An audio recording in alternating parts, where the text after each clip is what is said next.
Mr. Chair, and thank you, Secretary Phelan, Admiral Kilby, and General Smith for being here today and for your service to our nation.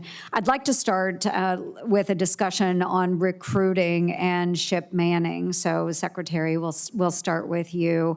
The Navy did meet its recruiting requirement in fiscal year 24, but even though it did that, we're still concerned about the top-line metrics when it comes to meeting the fleet needs. The fleet is still short roughly about 18,000 at-sea billets, and that's primarily among the junior enlisted ranks. And so, of course, we see the chronic undercrewing fatigue and, of course, the operational strain. So there was a GAO report in 2024 that flagged some really unusual or troubling data practices where our junior sailors are being counted in senior billets, which does inflate our readiness metrics. And I believe the report stated it was by 23%. So it does undermine transparency, and it makes it really difficult for us to do our congressional oversight. So, Secretary, what specific actions are you taking to close the manpower gap and restore the transparency in how the Navy is reporting its personnel readiness to Congress? Thanks for the question, Senator Ernst.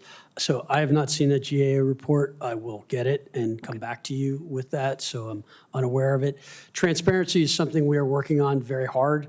I've learned in my first 70 days here that if I don't ask the question and then the other 4 questions that are going to follow it, I don't get the information I need. So we need to be transparent with you. I'll ask Admiral Kilby maybe to comment on this specifically because I'm not specific around it, but I can just tell you in terms of the gaps that you mentioned, we were at about 23,000, I think 2 years ago, 20,000. We were hoping for fiscal year 25 to be at 18,000 in terms of shortage, but our recruiting numbers are up pretty significantly. I'd like to think we're going to exceed our targets this year.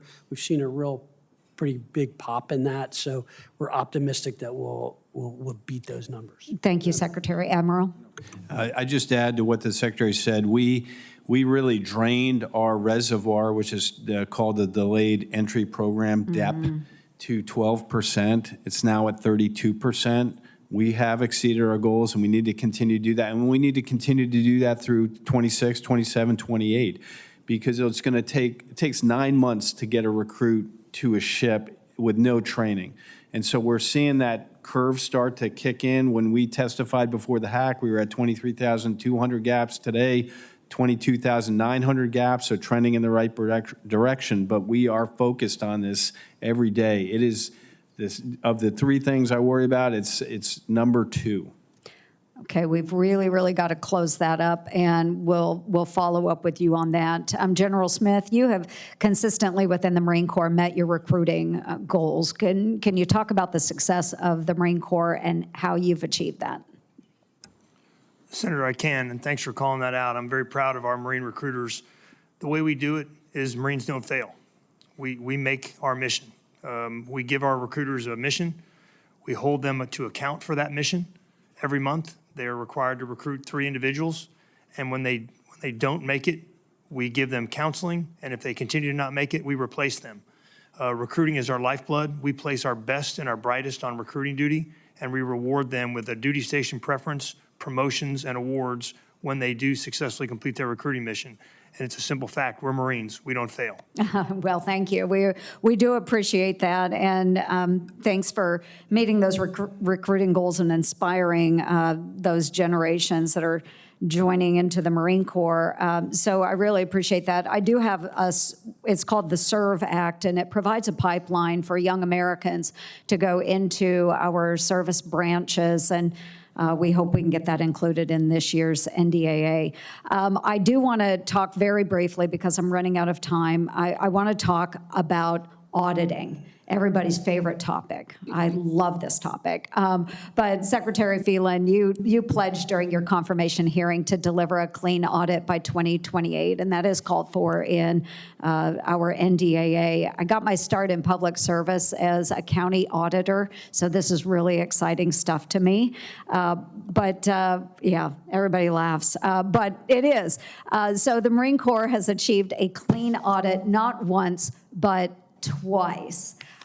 Which is very, very good. It proves really that success is possible when you have really good leadership that prioritizes it. So, General Smith, what is the Marine Corps doing differently than our other service branches that has enabled you to meet this milestone, not just that once, but twice? Well, Senator, thanks for calling that out. I'm very proud of my Marines and the Marine Corps for passing an audit 2 years in a row. I can't speak for the other services. I can only speak for Marines. We're accountable. We started at recruit training. We started officer candidate school. You're issued a shelter half, 5 tent pins, 3 tent poles, and a guide wire. And when you leave the unit, you're expected to turn in your shelter half, 5 tent pins, 3 tent poles, and a guide wire. And if you don't turn it in, we NJP you, non-judicial punishment you, or we allow you the opportunity to replace that using your own money. But we hold people accountable. And this is American tax money, and it's not ours to tinker with. Yeah, as a logistician, I appreciate that. And Mr. Chairman, if I might, it may be over-exaggerated, but is it true that the Brits had said on your next joint training exercise, instead of sending your Marines, you send them your accountants? I'm not going to swear to that, man, but that may have been said. Really appreciate it. Thank you, gentlemen, very much.